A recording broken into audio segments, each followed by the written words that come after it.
My name is Barrister Umar Bello Magaji. I'm the Director General Foundation for Basic Law Empowerment. What we do in Foundation for Basic Law Empowerment is that we interpret Nigerian laws, basically criminal codes, into local language.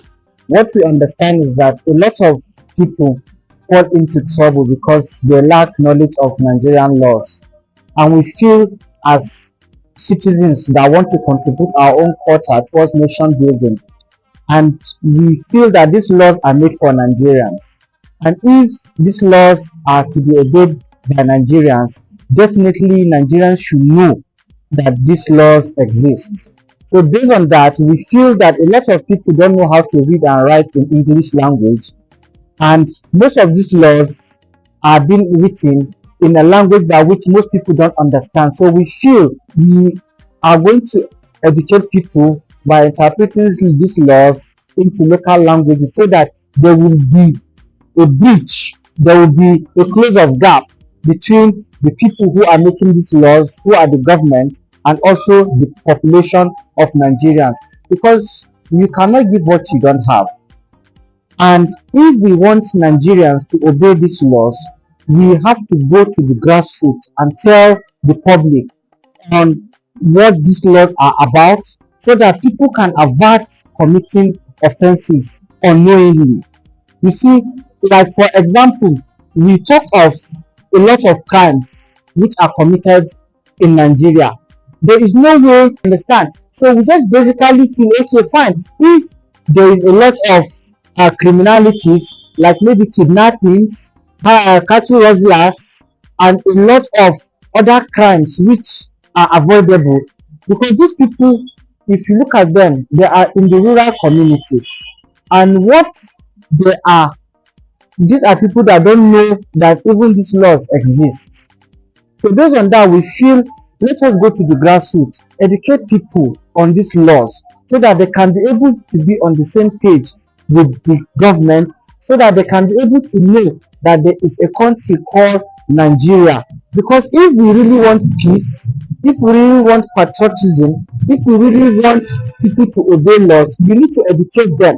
Like for example, when politicians are actually going to their constituencies to do campaigns, if you look at it, they go to their constituencies and make campaigns in languages of their constituents so that the constituents will understand what they want to do for them in their constituency. And look at our religious leaders too. When they want to preach, they actually go down to tell the people what they want to know in languages by which they understand. So, and even in the medical field, you can see that they say prevention is better than cure.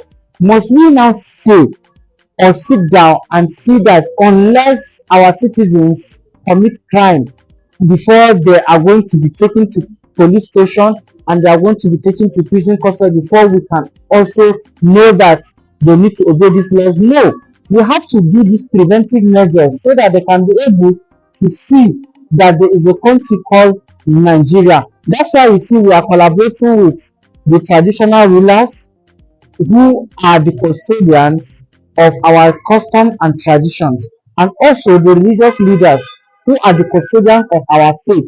These are people that are more closer to the grassroots. So collaborating with them is what we are doing to see how we can be able to get to the subjects and to tell people about laws. Go to prisons, you see a lot of youth who are supposed to contribute their own quota towards GDP, towards the IGR of the country, who are supposed to contribute their own quota towards nation building. But alas, see them in prisons.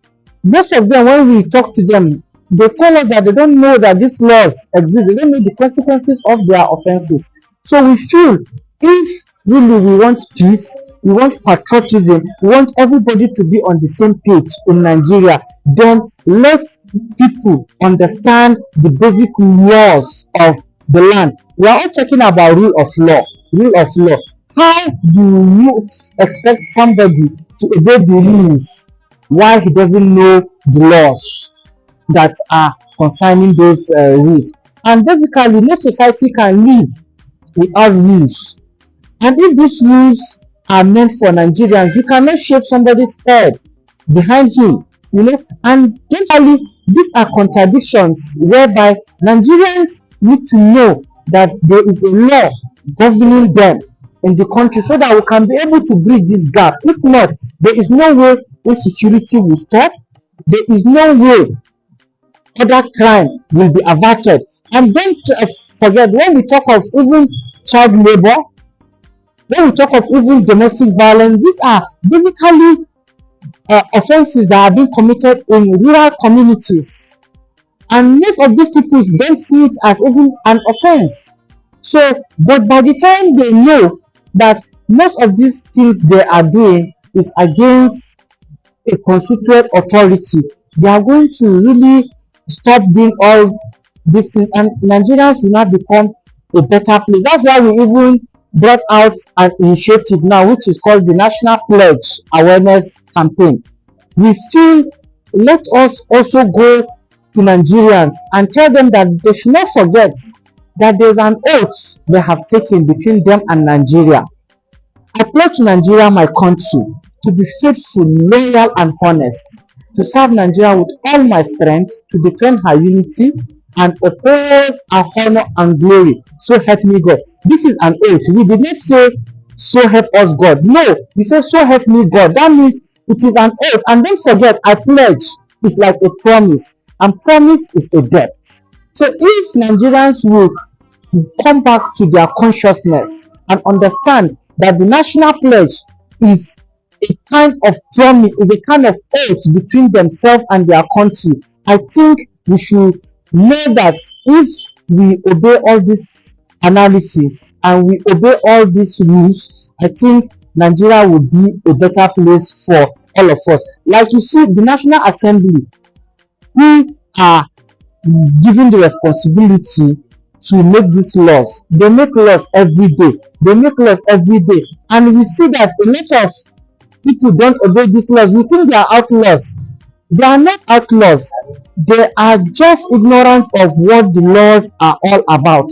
So if we go and educate these people in the language by which they understand, that is the basic of what we are going to build as a country. But as long as Nigerians who mostly don't know how to read and write in English language don't know that laws exist, then we should not expect that Nigerians will be patriotic, and we should not expect that laws should be obeyed, because you cannot give what you don't have. Basically, what we are doing now as a pilot initiative, we are beginning to interpret laws into Hausa, Yoruba, and Igbo languages, this and Fulani at the same time, so that we can be able to start educating people. With time, we will now continue to accommodate other languages, because this is not a one-man show.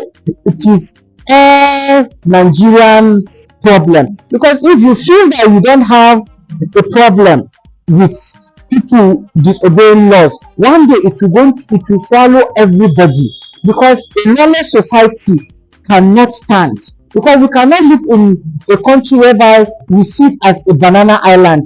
Laws must be obeyed, and if laws are being obeyed, that is the only way whereby you will be free to sit down in your house without fear of anybody coming to kidnap you. You sit down, you go and do your day-to-day activities without knowing that people. So we also urge Nigerians, both government agencies, national and international organizations, and well-meaning Nigerians, to come and let us put heads together to see how we can be able to salvage Nigeria from this problem. And I assure you that when everybody knows the rules and regulation of Nigeria, a lot of issues will be solved. A lot of crime will be reduced. We have a lot of people who have handworks, who are contributing immensely to the growth of Nigeria. So are we now saying because they don't know how to read and write in English language, they should not know the basic laws of the land? And these are the same people that you see in prison custodies. These are the same people you are seeing in police custodies, and also at the same time we also need to educate Nigerians at basic rights and duties and obligation towards the country called Nigeria, and also they also need to know what the country Nigeria also owe them as citizens. So when we have this balance, the country, the government will govern the people very easily, and they will not have issues. Like for example, let me give you example of drivers. People disobey traffic rules a lot, and how many drivers know how to read these laws in English language? But by the time we educate drivers on how these laws are supposed to be obeyed, you see a lot of road accidents and a lot of deviants will actually be reduced in the country. That is what we do in Foundation for Basic Law Empowerment, and we urge all Nigerians to come and let's put hands together and salvage our country from deteriorating. Thank you.